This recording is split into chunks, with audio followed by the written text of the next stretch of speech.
Salam əziz müəllimlər, müdavimlər və abituriyentlər, xoş gördük hər birinizi. Sizlər üçün izah edəcəyim hissə əlavələr və həmcinslərlə bağlı olandır. Əvvəlcə əlavələrlə bağlı məsələlərə baxaq, daha sonra isə həmcinslərlə bağlı məqamları qeyd edəcəm. Əlavə nədir? Əlavə özündən əvvəl gələn üzvün, eləcə də söz və ya söz birləşmələrinin mənasını aydınlaşdıran, konkretləşdirən, bir növ izah edən söz və ya söz birləşmələridir. Yəni əlavə özündən əvvəl gələn üzvü izah edir, aydınlaşdırır və konkretləşdirir. Əlavə aid olduğu üzvdən sonra gəlir, əvvəl gəlmir və həmin üzvün sintaktik funksiyasını daşımış olur. Əlavələr aid olduğu üzvdən adətən, əsasən tire ilə ayrılır, lakin həmişə tire ilə ayrılmır. Bəzən bunlar arasında, əlavə ilə əlavə edici üzv arasında yəni bağlayıcısından istifadə olunur və bu zaman yəni bağlayıcısından istifadə olunduqda yenidən əvvəl vergül işarəsi qoyulur, tiredən istifadə edilmir. Eyni zamanda cümlə üzvünün əlavəsi ayrıca cümlə üzvü kimi də götürülüb, yəni ayrıca cümlə üzvü kimi təhlil edilib həmcinslik yaratmır. Belə ki, cümlə üzvünün əlavəsi aid olduğu cümlə üzvü ilə birlikdə cümlənin bir üzvü kimi təhlil edilir. Bütün cümlə üzvlərinin əlavəsi var, yəni bütün cümlə üzvləri əlavə ilə işlənə bilər. Mübtədə, xəbər, təyin, tamamlıq, sərflik hər biri əlavə ilə işlənə bilər. Bunlarla yanaşı kitab da əlavə ilə işlənə bilir. Məsələn, Arif, qardaşım, sən bizi tərk edib gedə bilərsən? Burada Arif xitabdır, qardaşım isə xitabın əlavəsidir. Yəni, qardaşım sözü burada xitabın əlavəsi kimi çıxış edibdir. Digər bir məqama diqqət etsək, yadda saxlayın ki, əsasən əgər mübtədənin əlavəsi varsa, daha çox, mübtədə həm əlavə, həm də əlavə edici üzv xəbərlə uzlaşır, şəxsə kəmiyyətə görə uzlaşır. Bəzənsə, burada xəbərlə mübtədə arasında uzlaşma əlaqəsi gözlənsə də, əlavə edici üzvlə xəbər arasında uzlaşma gözlənilmir.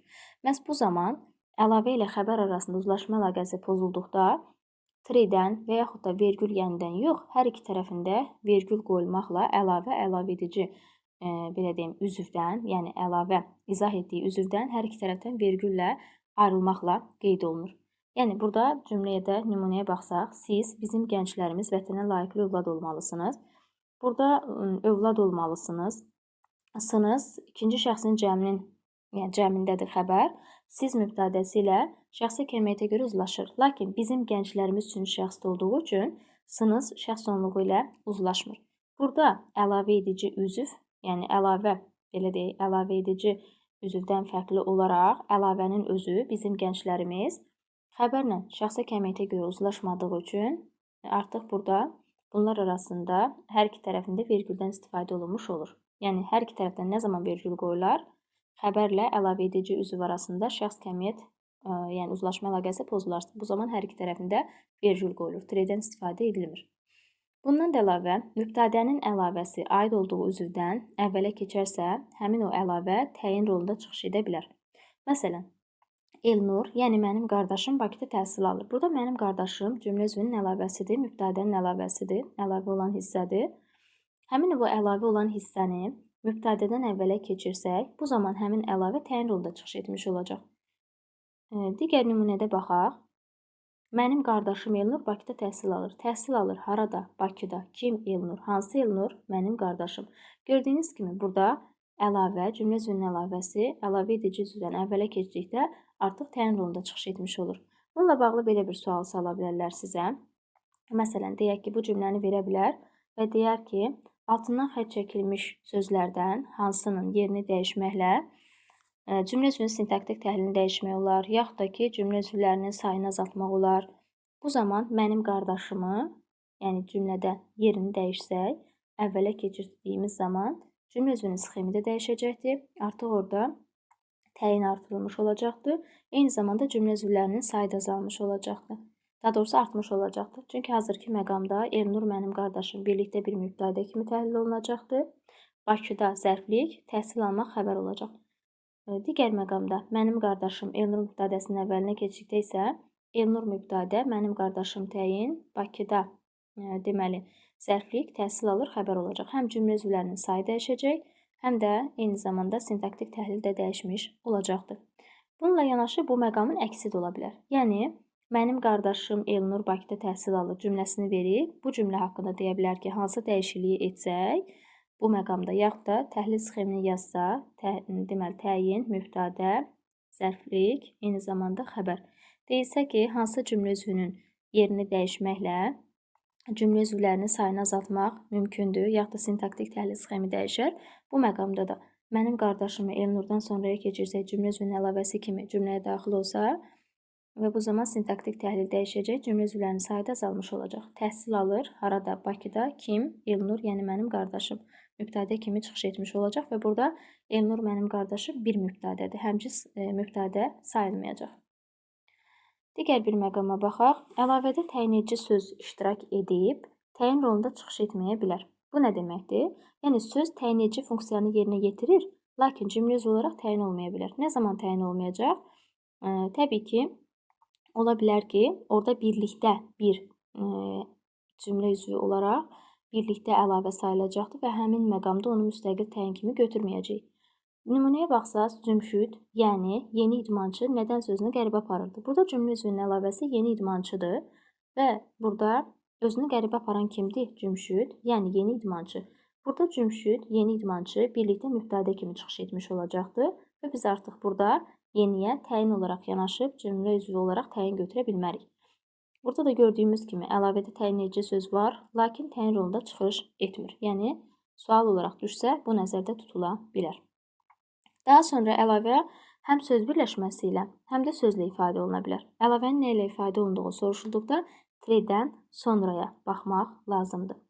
Laləni, yəni iş yoldaşımı şəhərdə gördüm. Əlavəni rahat tapmağın ən yaxşı, ən rahat üsulu odur ki, cümlədə birinci əlavənin nə olduğunu tapasınız. Məsələn, Laləni, yəni iş yoldaşımı şəhərdə gördüm. Yəni olmasa da, özünüzdən gəlini bərpa etməklə rahat əlavəni tapa bilərsiniz. Laləni, yəni iş yoldaşım. İş yoldaşımı burada əlavədir. Laləni şəhərdə gördüm. Nə etdim? Gördüm. Harada? Şəhərdə. Kimi? Laləni. Deməli, burada tamamlığın əlavəsi işlənibdir. Cümlə üzvü olaraq tamamlığın əlavəsi işlənib. Bizdən əlavənin, yəni hansı cümlə üzvünə aid olduğunu soruşulsa, deyəcəyik ki, tamamlığın əlavəsidir. Yox, soruşulsa ki, burada əlavən hansıdır? Əlavə bu zaman demiş olacaq ki, iş yoldaşımı. İş yoldaşım da söz birləşməsi ilə ifadə olunduğu üçün deyəcək ki, əlavə söz birləşməsi ilə ifadə olunubdur. Digər nümunəyə baxsaq, buranı, yəni kəndi çox bəyənirəm. Təbii ki, birinci əlavəni tapacağıq. Buranı, yəni kəndi. Kəndi burada əlavədir. Buranı çox bəyənirəm. Bəyənirəm. Nə qədər bəyənirəm? Çox. Haranı? Buranı. Burada da tamamlığın əlavəsi işlənibdir. Əlavə söz də kəndi sözüdür. Yəni, əlavə burada sözlə ifadə olunubdur. Söz birləşməsi ilə ifadə olunmayıbdır. Digər nümunədə əlavəni tapsaq, gəzmək, bir çox ölkələri görmək arzusu onu bura gətirmişdi. Onu bura gətirmişdi. Normalda sadəcə tredən əvvəlki sözə baxıb yanaşsaz, deyərsiniz ki, onu bura gətirmişdi. Nə? Gəzmək. Mübtədə kimi yanaşarsınız və deyirsiniz mübtədənin əlavəsidir və bu zaman yanılarsınız.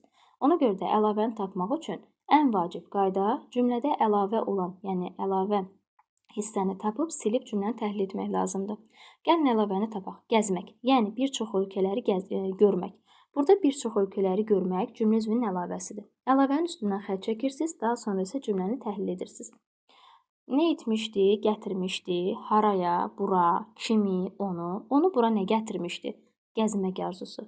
Gördüyümüz kimi artıq burada mübtədənin yox, ikinci növ təyinli söz birləşməsinin asıl tərəfinin əlavəsi işlənibdir. Və biz bu məqama mübtədənin əlavəsi kimi yanaşa bilmərik. Əgər bu cümləni versə və desə ki, burada mübtədənin əlavəsi işlənib, yanlışdır.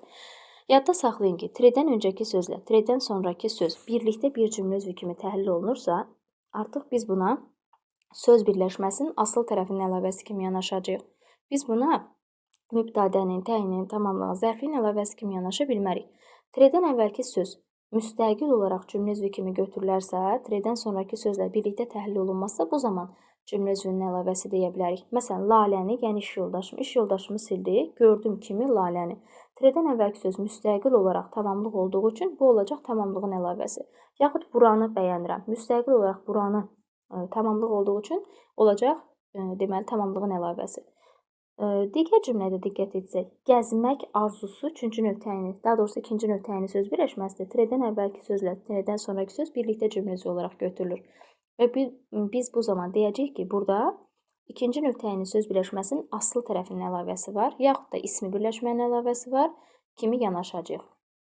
Biz artıq burada mübtədənin əlavəsi deyə bilmərik. Daha sonra digər nümunəyə baxsaq, bizə, yəni şəhərə qonaq gələnlər restorana getdilər. İlkin baxışda nə etdilər, getdilər, haraya, bizə deyərsiniz və deyəcəksiniz ki, zərfliyin əlavəsi var. Burada da yanılmış olarsınız. Əvvəlcə əlavəni tapacaqsınız. Eyni zamanda əlavəni tapdıqdan sonra məna əlaqəsinə diqqət etmək lazımdır. Bu cümlədə bizə, yəni şəhərə gələnlər bizə getmirlər. Bizə gələnlər restorana gedirlər. Gördünüz, məna əlaqəsi də yoxdur. Yəni orada bizə, yəni şəhərə qonaq gələnlər getdilər deyib, bizəni xəbərlə uzlaşdırıb ayrıca cümlə üzvü kimi götürə bilməzsiniz. Baxaq əvvəlcə burada əlavəni tapaq. Bizə, yəni şəhərə qonaq gələnlər, bizə gələnlər. Burada bizə, yəni şəhərə qonaq gələnlər. Burada hamısı birlikdə. Burada əlavə bizə, yəni şəhərə. Şəhərə cümlə üzvünün əlavəsidir. Bu hissəni silirik. Bizə qonaq gələnlər restorana getdilər. Nə etdilər? Getdilər. Haraya? Restorana. Onların getdikləri yer restorandır. Bizə getməyiblər. Bizə gəliblər. Bizə gələnlər restorana gediblər. Ona görə də burada bizə qonaq gələnlər hamısı birlikdə zərflik kimi təhlil olunacaqdır və demiş olacağıq ki, fe'li sifətin yaxud da fe'l sifət tərkibinin aslı tərəfinin əlavəsi var. Artıq biz burada bizə sözünə müstəqil cümlə üzvü olaraq zərfliyin əlavəsi deməyəcək. Yəni burada fe'li sifətin, fe'li birləşmənin asıl tərəfinin əlavəsi işlənmiş olacaqdır. Ki, əlavəni tapıb, daha sonra təhlil edib, eyni zamanda məna əlaqəsinə diqqət etmək lazımdır. Digər bir vacib məqama baxaq. Əvvəlki hissələrdə də qeyd etdiyimiz kimi əlavəni vurğuladıq. Söz birləşməsinin asıl tərəfinin əlavəsi, cümlə üzvünün əlavəsi. Ümumiyyətlə əlavə iki cür olur. Söz birləşməsinin asıl tərəfinin əlavəsi ola bilir, cümlə üzvünün əlavəsi ola bilir, bir də xitabın əlavəsi, o rahat tapılan hissədir. Söz birləşməsinin asıl tərəfinin əlavəsi ilə cümlə üzvünün əlavəsini qarışdırmaq olmaz. Bundan öncəki hissədə də qeyd etdiyim kimi, yəni cümlə üzvünün əlavəsini tapmağın ən rahat yolu, yəni əlavə tapmağın ən rahat yolu cümlədə əlavəni müəyyən edib silmək və cümləni təhlil etməkdir. Əgər tirdən əvvəlki söz müstəqil olaraq təhlil edilirsə, bu zaman cümlə üzvünün əlavəsi hesab olunmuş olur. Yox, tirdən əvvəlki sözlə tirdən sonraki söz birlikdə təhlil edilirsə, deməli bu zaman söz birləşməsinin asıl tərəfinin əlavəsi cümlədə işlənmiş olacaqdır. İki nümunə verilib, gəlin hər iki nümunəni təhlil edək. Səhər, yəni hava işıqlaşanda çobanlar sürüləri örüşə aparırlar. Yəni bərpa etməklə əlavəni tapmaq daha rahatdır. Səhər, yəni hava işıqlaşanda. Bu cümlə üzvünün əlavəsidir. Əlavəni cümlədən silirsiniz. Səhər, çobanlar sürüləri örüşə aparırlar. Nə edirlər? Aparırlar. Kim? Çobanlar. Çobanlar nə vaxt, nə zaman aparırlar? Səhər. Burada artıq tirdən əvvəlki söz müstəqil cümlə olduğu üçün deyəcəyik ki, burada zərfliyin, zaman zərfliyin əlavəsi var. Digər cümləyə baxsaq, Arifi. İlkin baxışdan biz burada cümlə üzvünün əlavəsini tapıb silməsək, yəni birbaşa təhlil etsək, deyərdik ki, Arifi, yəni sinif yoldaşımı görəndə çox sevindim. Burada deyə bilərik ki, tamamlığın əlavəsi var. Lakin gəlin əlavəyə baxaq. Arifi, yəni sinif yoldaşımı. Sinif yoldaşımı əlavədir. Əlavəni silərək cümləni təhlil edərik. Arifi görəndə çox sevindim. Nə etdim? Sevindim. Nə qədər? Çox. Nə vaxt, nə zaman sevindim? Arifi sevindim deyə bilmirik. Nə vaxt, nə zaman sevindim? Arifi görəndə. Bu hissədə isə fe'li bağlamanın asıl tərəfinin əlavəsi var. Yəni fe'li birləşmənin asıl tərəfi işlənibdir. Burada birinci nümunə cümlə üzvünün əlavəsidir. İkinci nümunə isə söz birləşməsinin asıl tərəfinin əlavəsidir. Yenə də təkrar olaraq qeyd edim ki, əlavəni tapanda birinci, yəni əlavə ilə bağlı sualları işləyəndə birinci əlavəni cümlədə tapın, üstündən xətt çəkin, onu nəzərə almadan cümləni təhlil edin və o zaman nəyin əlavəsinin işləndiyini rahat şəkildə tapmış olacaqsınız. Gəlin indi isə əlavələrlə bağlı bir neçə nümunə üzərində əlavələri sizinlə birlikdə tapaq. Anam, mənim çox sevdiyim insan bizə qonaq gəlmişdi. Əvvəlcə özünüz əlavəni tapın, daha sonra mən deyəcəm. Bir neçə saniyə vaxt verirəm. Yəqin ki tapdınız. Anam, yəni mənim çox sevdiyim insan. Mənim çox sevdiyim insan burada cümlə üzvünün əlavəsidir. Bunu silirik, nəzərə almırıq. İndi isə cümləni təhlil edirik. Anam bizə qonaq gəlmişdi. Qonaq gəlmişdi. Kim?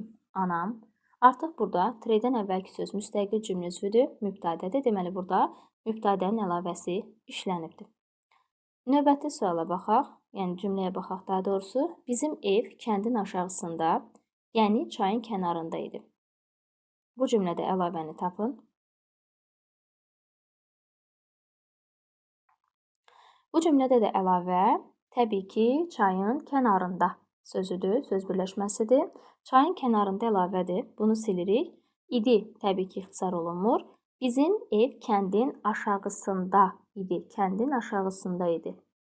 Nə? Ev, hansı ev? Bizim ev. Burada xəbərin əlavəsi var. Ən çox çağrışılan məqam buradadır. İlkin baxışdan baxsaydınız, desəydiniz ki, harada, kəndin aşağısında zərfliyin əlavəsidir, yanılmış olardınız. Əlavə olan hissəni sildikdə görmüş oluruq ki, idi hissəciyi var burada və idi də təbii ki, ixtisar olunmur. Kəndin aşağısında idi. Burada olacaqdır, deməli, xəbərin əlavəsi. Burada idi müstəqil söz deyil. Yəni, burada bayaqki məsələyə görə çaşmayın ki, tredən sonraki sözlə birlikdə axı təhlil etdik. Bunu niyə söz birləşməsinin əlavəsi götürmədik? İdi müstəqil söz deyil, sadəcə köməkçi sözdür, hissəcikdir. Yaxud da burada dır şəxs sonluğu da ola bilərdi. Bizim ev kəndin aşağısında, çayın kənarındadır. Bu zamanda kəndin aşağısındadır. Dır ixtisar olunmuş olacaqdı. Yəni, dırı daha doğrusu bərpa edərək xəbər kimi götürmüş olacaqdıq ki, burada xəbərin əlavəsi var. Bacım 5-ci, yəni sonuncu poemanı oxuyub bitirib. Burada əlavəsi hansıdır?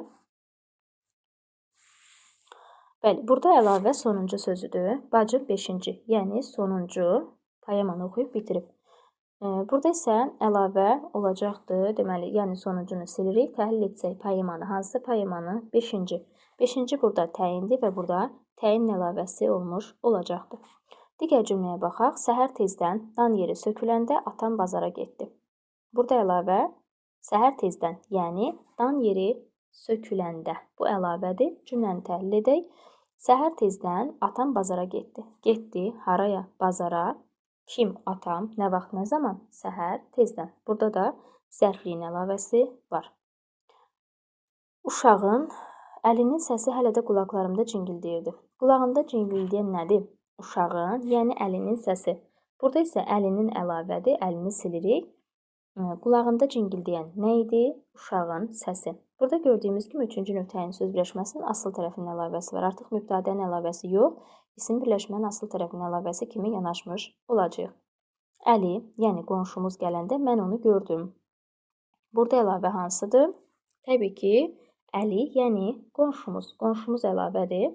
Əli gələndə mən onu gördüm. Nə etdim? Gördüm. Kim mən? Kimi onu? Nə vaxt, nə zaman gördüm? Əli gələndə.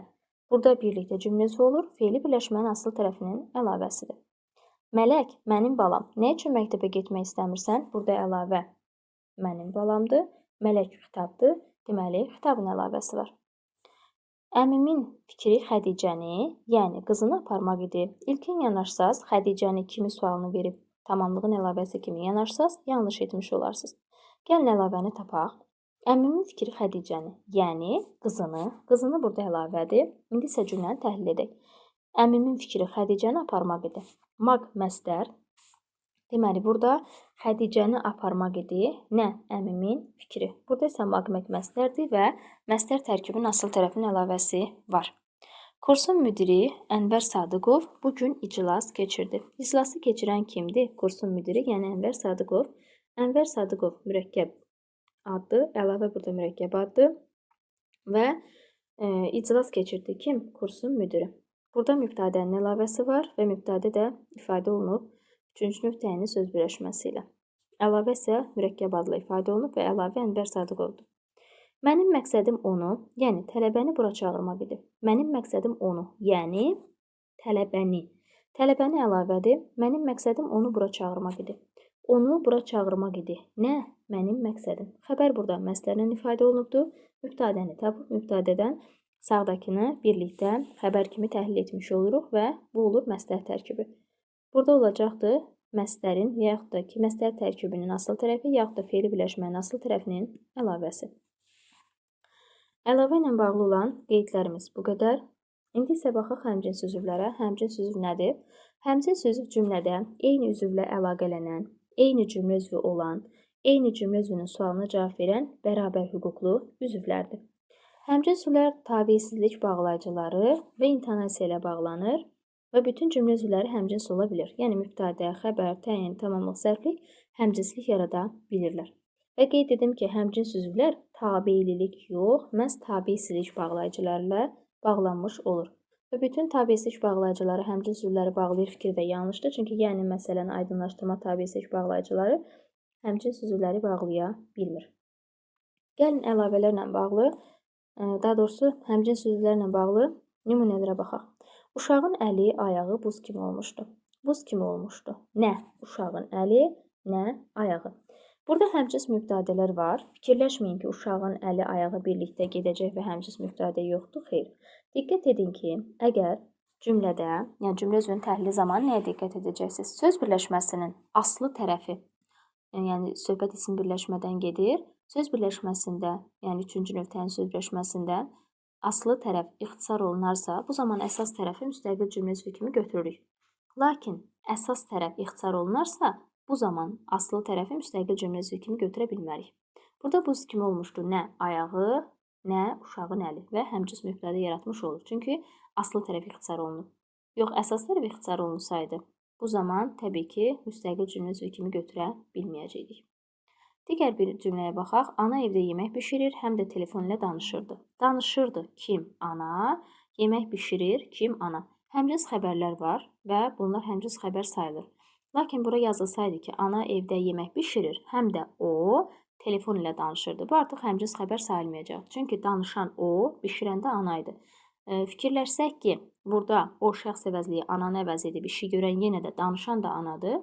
Buna baxmayaraq hər xəbərin öz mübtədəsi olsa, artıq bu həmcins xəbər yox, mürəkkəb cümlə sayılardı. Amma bu olmasa, təbii ki, bu həmcins xəbər sayılacaqdır. Digər bir cümləyə baxaq. Bağında alma, heyvan, nar ağacı əkmişdi. Əkmişdi kim o? Nəyi? Nar ağacını, nəyi? Heyvanı, nəyi? Almanı. Alma, heyvan burada qeyri-müəyyən təsir iki haldadır. Nar ağacını, hətta bu da qeyri-müəyyən təsir iki haldadır. Yəni, təsiri yanlışa keçisi ixtisar olunub. Qeyri-müəyyən təsir iki haldadır. Burada həmcins tamamlıqlar var. Danışan səmimi və mehriban qadın bizim qonşumuz idi. Bizim qonşumuz idi. Kim? Qadın. Hansı qadın? Mehriban. Hansı qadın? Səmimi. Burada danışan və səmimi, daha doğrusu səmimi və mehriban həmcins təyinlərdir. Gəncədə də, Bakıda da, Bərdədə də dostlarım var. Var. Kim? Dostlarım. Harada? Gəncədə də, Bərdədə də, Bakıda da. Bunlar da olacaqdır. Həmcins zərfliklər və yer zərflikləridir. Digər nümunəyə baxsaq, bu köhnə qəzetlər, toz basmış kitablar, mürəkkəbi qurumuş qara şüşələr cansıxıcı görünürdü. Cansıxıcı görünən nədir? Şüşələr, kitablar, qəzetlər. Burada hər üç mübtədə eyni xəbər aid olduğu üçün həmcins mübtədələr var. Lakin kitablar, hansı kitablar toz basmış, hansı kitablar köhnə, daha doğrusu hansı qəzetlər köhnə, hansı köhnə bu? Burada bu köhnə qeyri həmcins təyin sayılır. Eyni zamanda köhnə, toz basmış, mürəkkəbi qurumuş, qara, bunlar isə bir-biri ilə həmcins təyinlik yaratmış olmur. Çünki şüşə, qara şüşə, mürəkkəbi qurumuş, qara şüşələr, kitablar toz basmış, hər bir təyin fərqli-fərqli sözlərə aid olduğu üçün burada təyinlər həmcinslik yaratmayıbdır. Daha sonra ümumiləşdirici sözlərə baxaq. Ümumiləşdirici söz nədir? Ümumiləşdirici söz həmcins üzvlərdən sonra və ya əvvəl gələrək onları ümumiləşdirən söz və ya söz birləşmələri şəklində ifadə olunan birləşmələr məhz ümumiləşdirici söz adlanır. Ümumiləşdirici söz həmcinslərdən əvvəl də gələ bilər, sonra da gələ bilər. Sadəcə bunlarda diqqət edəcəyimiz məqam durğu işarələri ilə bağlıdır. Əgər ümumiləşdirici söz həmcins sözlərdən əvvəl gələrsə, özündən sonra qoşa nöqtə qoyulur. Həmcins sözlərdən sonra gələrsə, özündən əvvəl tir işarəsi qoyulmuş olur. Hamı, uşaq, körpə, qadınlar meydana toplaşmışdılar. Toplaşmışdılar. Kim uşaq, kim körpə, kim qadınlar. Burada həmcins mübtədələrdir. Lar cəm şəkilçisi digər həmcinslərdən silinibdir, yəni ixtisar olunubdur. Hamı ümumiləşdirici sözdür, əvvəldə gəldiyi üçün həmcinslərdən özündən sonra qoşa nöqtə qoyulub.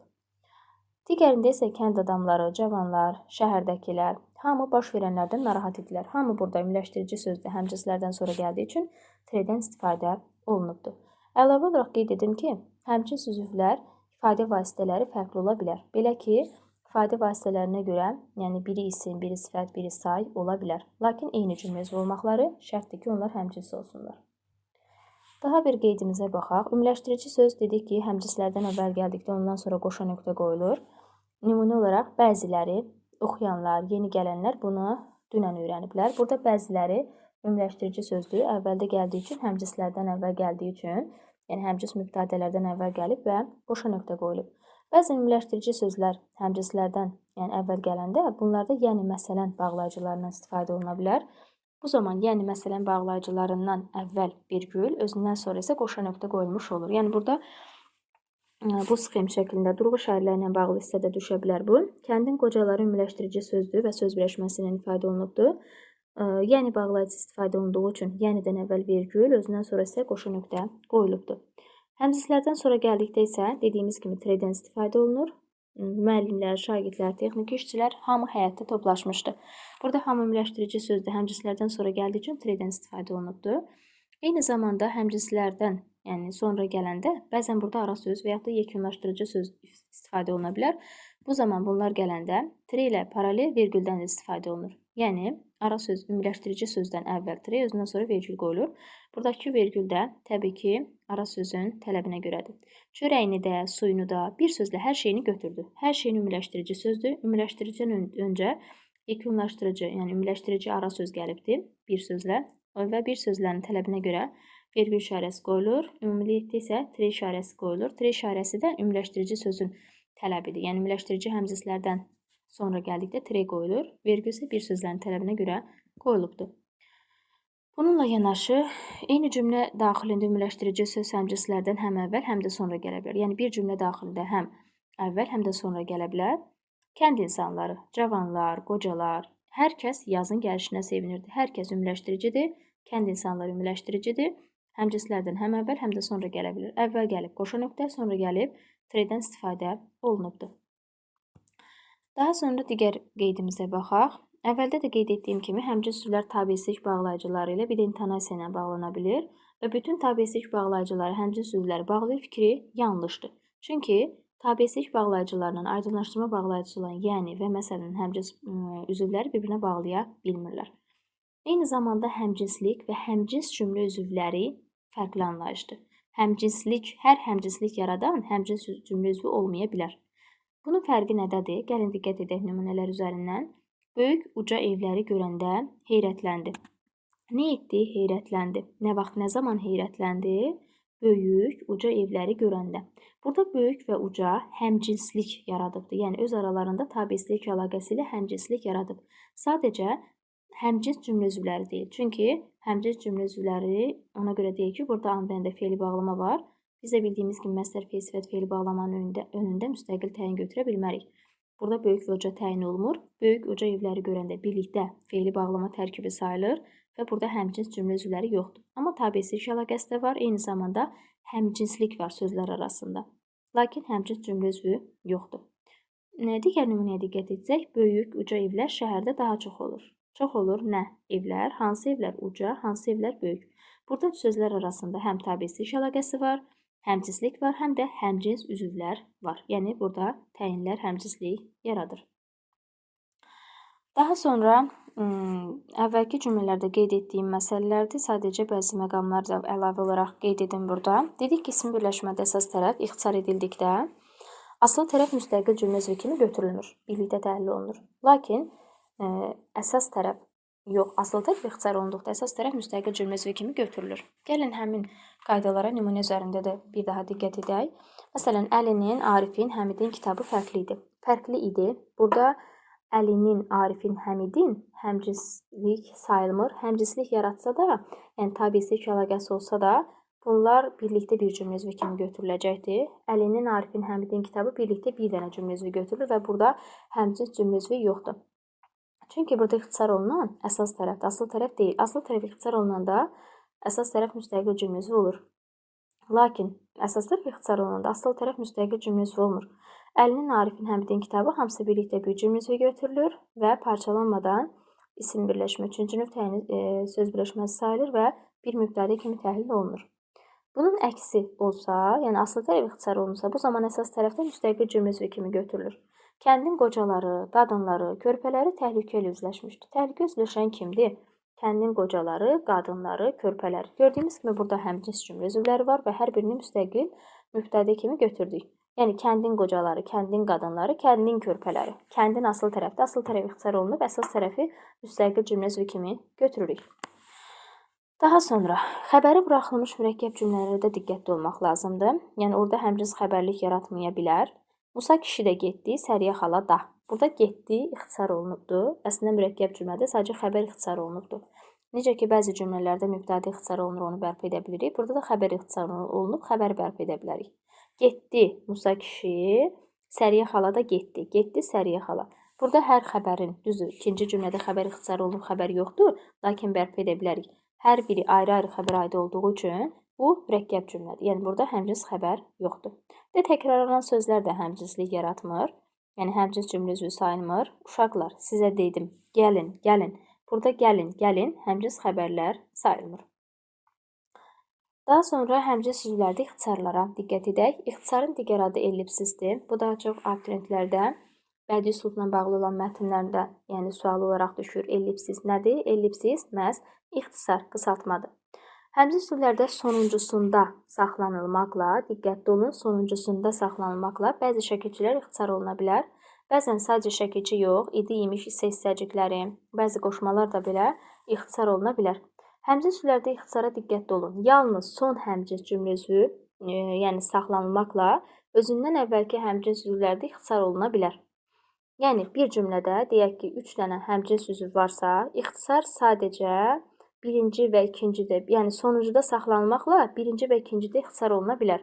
Lakin belə ola bilməz. Məsələn, birincidə ixtisar etməyək, ikincidə ixtisar edək, üçüncüdə saxlayaq. Olmaz. Sadəcə sonuncuda saxlanıla bilər. Birincidə, ikincidə həmin ixtisarları edə bilərik. Yəni, cəm şəkilçisidir, mənsubiyyətdir, haldır, idi, imişdir, qoşmalar da ixtisar olunursa, həm birincidə, həm ikincidə ixtisar olunacaq, üçüncüdə ixtisar olunmamaq şərti ilə sonuncuda saxlanılmalıdır. Yaxud da ixtisar olunmursa, heç birində ixtisar olunmamalıdır. Yəni, nə birincidə, nə ikincidə. Yoxsa biz birincidə ixtisar edək, ikincidə saxlayaq, üçüncüdə yenidən ixtisar etməyək, elə bir məqam yoxdur. İxtisar varsa sonuncu istisna, digərlərdə ixtisar oluna bilər, ya da ki, ümumiyyətlə heç birində ixtisar olmayacaqdır. Bununla bağlı test suallarda qarşınıza çıxa bilər. Məsələn, Gülbahar, Səadət və Hürü nənə gəldilər. Nə etdilər? Gəldilər. Kim Hürü nənə, kim Səadət, kim Gülbahar. Bu cümləni iki cür təhlil etmək, iki cür düşünmək olar. Gülbahar, Səadət və Hürü nənə gəldilər. Həmcins mübtədələr ola bilər üçü də. Bir də bunu xitab kimi düşünə bilərik. Gülbahar, Səadət və Hürü nənə gəldilər. Bu cümlə haqqında belə bir sual sala bilər ki, məsələn, altından xətt çəkilmiş cümlə yaxud da verilmiş cümlənin sintaktik təhlilini dəqiq demək mümkün deyil. Yaxud orada ilk sözün sintaktik funksiyasını dəqiq müəyyən etmək mümkün deyil. Bu doğru fikir olar. Çünki bilmirik, orada Gülbahar xitabdır, yoxsa həmcins sözüdür. İki cür düşünmək olar. Lakin digər cümləyə diqqət etsək, Gülbahar, Səadəti və Hürü nənəni gətirdilər. Burada Səadəti, Hürü nənəni, tamamlığın, yəni təsiri iki halda da tamamlıqdır. Gətirdilər kimi Hürü nənəni, kimi Səadəti. Burada artıq Gülbahar əminliklə deyirik ki, həmcinslik yaratmayıb. Çünki həmcinslik yaratsaydı, dedik axı, sonuncuda saxlanılmaq o heç mütləq saxlanılmalıdır, ixtisar olmamalıdır və həmcinslik yaradırsa, birincidə də, ikincidə də ya qalmalıdır, ya hər ikisini ixtisar olunmalıdır. Biz burada Gülbahar sözündə ı-nı ixtisar edib, Səadəti sözündə saxlaya bilmərik. İxtisar ediriksə, həm Gülbaharı, həm Səadəti sözündə ixtisar etməliydik. Yəni, burada ixtisar olunmadığı üçün Səadətində ixtisar olunub, ikinci sözdə, birinci sözdə ixtisar olunmadığı üçün əminliklə deyirik ki, bu həmcinslik yaratmayıbdır. Yəni, Gülbahar burada xitabdır, həmcins sözü sayılmır.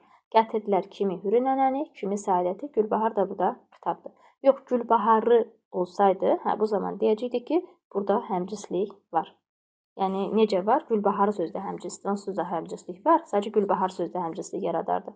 Amma burada Gülbahar sözündə ixtisar olunmayıb, ixtisar olunub digərlərində, yəni Səadəti sözündə ixtisar yox deyə bilərik ki, Gülbahar sözü burada xitab kimi çıxış edibdir və həmcinslik yaratmayıbdır Gülbahar sözü. Yəni, ilk söz həmcins deyil. Daha sonra, dediyimiz kimi, həmcinslərdə hal, cəm, mənsubiyyət, şəxs xəbərlik, idi, imiş, sezəcəkləri və bəzi qoşmalar ixtisar oluna bilər. Qızım səmimi və mehribandır. Qızım səmimi və mehribandır. Mehribandır necədir? Mehribandır necədir? Səmimidir. Dır burada ixtisar olunubdur və burada həmcins xəbərlər var. Biliyinə, savadına görə həmişə öz yaşlılarından seçilir. Biliyinə görə, savadına görə. Görə burada qoşması ixtisar olunubdur. Həkim, tibb bacısı və digər işçilər xəstənin vəziyyətindən çox narahat edilər. Digər işçilər, işçilərdə lər ixtisar olunubdur, yəni lər var, deməli, birinci və ikinci sözdə ixtisar olunubdur. Həkimlər, tibb bacıları və digər işçilər xəstənin vəziyyətindən çox narahat edilər. Burada həmcinslikdə lar cəm şəkilçisi ixtisar olunubdur. Daha sonra xəbərlə həmcins mübtədənin uzlaşması məqamına baxaq. Diqqət edin ki, əgər mübtədə mən və digər başqa bir belə deyək, şəxsdədirsə, yaxud da ki, başqa bir sözlə ifadə olunubsa, həmcins mübtədə varsa, mübtədənin biri məndirsə, o zaman xəbər birin cəmində olacaq. Mən və Əli oxuyuruq. Üstü 4 çəkicisi olacaqdır.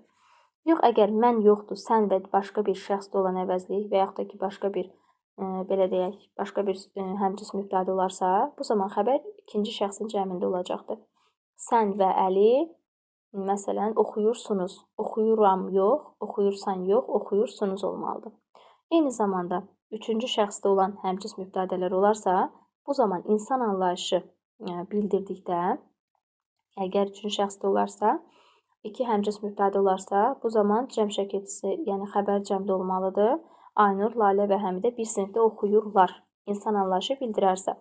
Digər bir məqamda, amma cansızlar olarsa, məsələn, ağaclar və güllər canlanmışdı. Bu zaman artıq cansız olduğu üçün, yəni insan anlayışı bildirmədiyi üçün bunlar olacaqdır təkdə. Bir də təmsillərdə obrazlaşdırıla bilər sözlər. Məsələn, qarğa, tülkü, qurd, çaqqal və s. Burada məsələn, qarışqa və kərkədan obrazlaşdırılmış kimi, yəni şəxsləndirmə olsa, bu zamanda onlar həmcinslik yaratdıqda xəbər cəmdə gəlməlidir. Çünki şəxsləndirilibdir. Yəni, allegorik əsərlərdə. Sonuncu digər bir məqama diqqət yetirək. Cümlə üzvlərindən sadəcə təyindir ki, həmcins həm də qeyri-həmcins ola bilər. Yəni, qeyri-həmcinslərdə həmcins təyin saymaq olmaz. Həmcins təyin odur ki, eyni suala cavab verir, eyni cümlə üzvü olur, eyni sözə aid olur, eyni sözdən sual çıxarılır. Məsələn, orada olan saxsı, gümüşü qablar əvvələ aiddir. Nə qablar? Hansı qablar gümüşü? Hansı qablar saxsı? Hər iki sözə qablar sözündən sual çıxartdıq və burada həmcins təyinlər var. Lakin digər cümlədə ətrafımızda yaşıl meşələr, hündür dağlar ucalır, hər tərəfə yaraşıq verirdi. Yaraşıq verirdi haraya, hər tərəfə, ucalır, nə dağlar, hansı dağlar hündür, deməli ucalır, nə meşələr, hansı meşələr yaşıl, harada ətrafımızda. Burada meşələr və dağlar ucalır xəbərinə aid olduğu üçün həmcins mübtədələrdir. Lakin yaşıl və hündür təyin olsa da həmcins sayılmayacaq. Niyə həmcins sayılmır? Çünki meşələr sözünə aiddir yaşıl, dağlar sözünə aiddir hündür və burada həmcinslikdən söhbət gedə bilməz. Digər cümlədə isə bu köhnə qəzetlər, toz basmış kitablar, mürəkkəbi qurumuş qara şüşələr cansıxıcı görünürdü. Burada qəzetlər, kitablar, şüşələr həmcins mübtədələrdir. Qəzetlər, hansı qəzetlər? Köhnə. Hansı köhnə bu? Burada bu və köhnə təyinlərdir, yanaşı gəlibdir. Lakin qeyri-həmcinslik yaradır. Çünki qəzetlər köhnə, yəni qəzetlər sözündən köhnəyə sual çıxarırıq. Hansı köhnə? Bu köhnə. Bu söz isə köhnə sözünə aid olub, onu təyin etdiyi üçün burada həmcins yox, qeyri-həmcinslik yaratmış olacaqdır. Belə əziz müəllimlər, müdavimlər və abituriyentlər, həmcins üzvlər və əlavələrlə bağlı olan qeydlərimiz bu qədər. Əlavə sualınız olarsa yazarsınız, yaxud da ki, qeyd edərsiniz. Əlavə sualınız olsa, onun haqqında da məlumat verərəm.